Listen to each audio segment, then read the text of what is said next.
Hello mga mamay. Ayan habang naghalat kita kasuduan na yaon duman. Nagkukuha kaso sa mo yang mga nawalat na fencing para sa kabayo. Yang kami digdi sa dating ming estada dati. Dati ming lugar dati. Pero since naglipat na kami, nawaralat mi digdi sa mga electric fence para sa mga kabayo. Since maagi kami digdi kaya hinagihan mi na dagos. Ayan. Kundi ako dahil nagtabang ta, medyo pagal pa ako ngunyan. Kulang pa ang turog ko. Nagtrabaho ka sa Bangge. Tapos, syempre aga na nag-uli. Tas, iba talaga iba pagkaaga ka nagtuturog. Iba pag kabangge. Makulog sa mata. Pag dawa, medyo kompleto ang turog mo sa aldaw. Iba talaga, iba ang pagmati. Kaya, naintindihan ko kung hadaw ta ang iba habukang Pambanggi. Ayan. So, ayan, ako kaso, Banggi. Maoro restoryan kita habang naghalata ka sa duwang laki. Sa kong agom sa kaso sa kong aki. So, iyon, medyo pigsursipon ako nganyan. Dahil ko aram kong hadaw. Pero siguro, change of weather ba? Na kaya digdi fall, malipot na sa pagkaaldaw.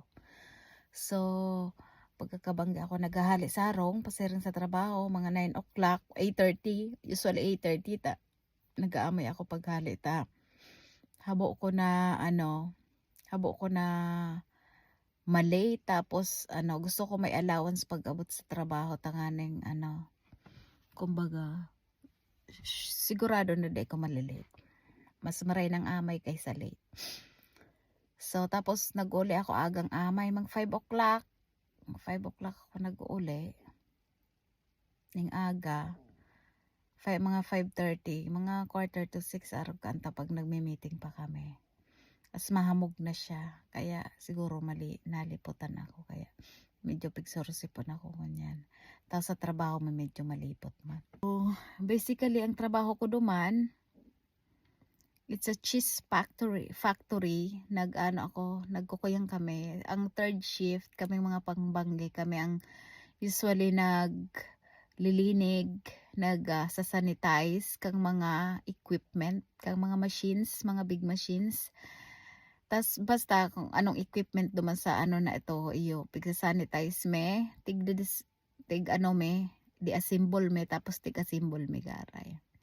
Tapos para sa so malog na agahan, ready na paglaog ninda. So iyo lang trabaho. Minsan nagra-run man kami ng machines.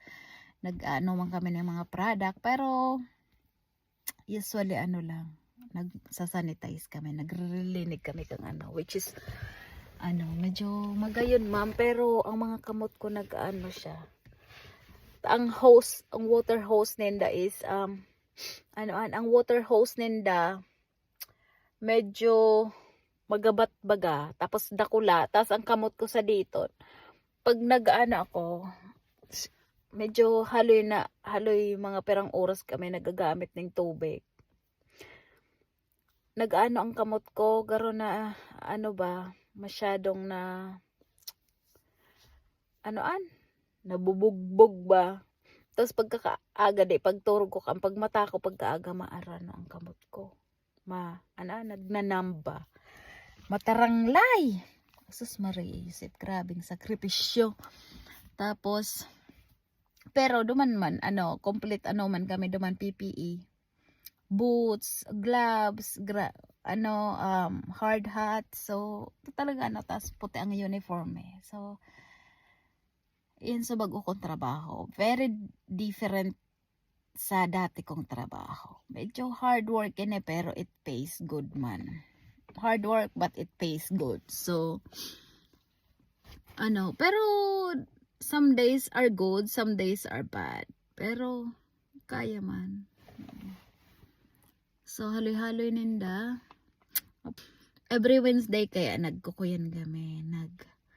Scrabble kami. Minsan duman sarong niya. Tapos next Friday alternate ba? Next Wednesday naman duman sa harong may alternate. Ayan, mahain na sa duwa. Dahil ko na baga na eh.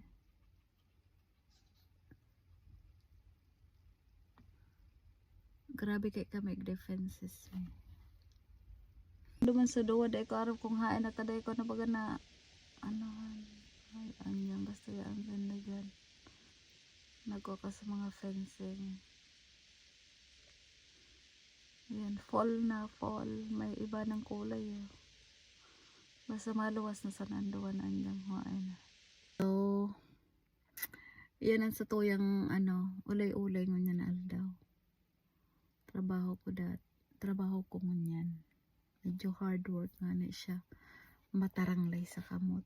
Pero, syempre, yang kote sa Amerika, di kita pwedeng oro arte, magturot tambay. Di pwede. Dawa nga ni gusto ko man magtambay. Takaya man ako pagkakanungkan sa kong agom. Pero masakit man talagang iasa ang mga bagay-bagay. Diba? Kaya punta magtrabaho para igwa kitang financial freedom. Ba, daw may agom kitang Amerikano na igwa man ng kwarta nga ni. Pero da ibig sabihin ka ni asa tanang gabos sa iya. Syempre da taman kay po ni asa ta panuman so pamilya na nag-aasa sa tuya alang man so pamilya ta na nawala ta sa Pilipinas si ata asa taman sa agumta. Hain ang kasusubganan ta bakong iyo. Bako pa man akong invalido, kaya ko pa magtrabaho. I'm still young. I'm still young. Akihubin pa akong baray para para magtambay, hade. Kumbaga ako nag-iipon maning sa kung kwarta ta ako may gusto man akong mabakal, may mga pangarap pa man ako sa buhay, daw iyaon ako sa Amerika. Ang pangarap sa buhay ay natatapos. Ha? Syempre everyday dapat nagdi-dream ka for something para lalo ka ma-inspired to work harder. Kung ano-ano na sa nga naisipan ko. Kung ano-ano na sa nga basta grabe akong I have so many dreams. My dreams is unlimited. We should not stop dreaming. Ha? We should not stop dreaming. Sabi if we stop dreaming, it means we gave up. We already gave up. Ha? Basta, ako, and I believe, na ginang kandidata, I believe that, as long as you live, you have to keep dreaming. Yay! Pa-English ni po. Pampalingon ta ka dyan. Arog sa naman ka ng buhay tangon yan. Kaya, anduan na ito. Narin na daw balik. Siguro mga mabalik gayud mga next year pa. Di kaya talaga ako nagtabang ta. Grabe ang pirot ko pa. Saka makahugak. Trabaho na ko subang grabe na ang pagal ko tapos patabangon pa ninda akong duwa kaya na nindaan.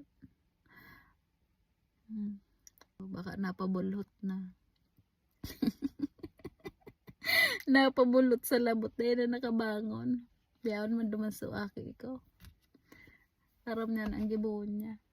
Sa duwa. Pabalik na sa duwa. Yan pero ng mga nagturuoy. May darang electric fence.